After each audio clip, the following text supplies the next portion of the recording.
reminders no? Who the hell cares? Para sa lahat.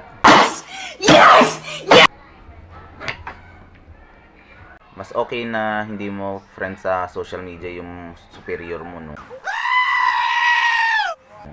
Kasi if ever na may mga event or mga travel kayo yun ng mga ka-workmate mo, no? Pag kayo nagkaroon ng issue niyan, pe-personaling ka niyan. Diba? Mahirap yan.